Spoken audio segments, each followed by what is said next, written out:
தான். சரியா? ஒரே வீட்டில் நீங்கள் இருக்கீங்க, உங்களுக்குள்ளே ஏதாவது உங்கள் அம்மா அப்பா பார்ஷியாலிட்டி பார்ப்பாங்களா?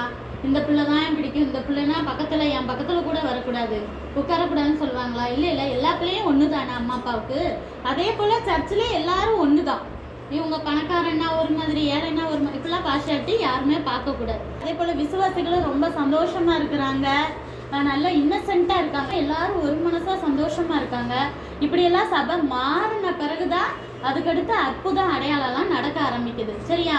இப்போ 9 மணிக்கு ஒரு நாள் பேதுருவும் யோவானும் சர்ச்சுக்கு போகிறாங்க. சரியா? வெளியே ஒருத்தர் உட்காந்துருக்கிறாரு, 40 வயசு இருக்கும். அவருக்கு பிறந்ததுலேருந்தே நடக்கவே முடியாது.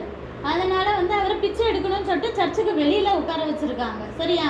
அப்போ அப்படி இருக்கும்போது இவங்க பேதுருவும் யோவானும் போய் பக்கத்தில் போனோன்னா அந்த நபர் நினைக்கிறாங்க, நம்மளுக்கு பிச்சை குரல் தான் வந்திருக்காரு போல இருக்கு அப்படின்னு சொல்லிட்டு.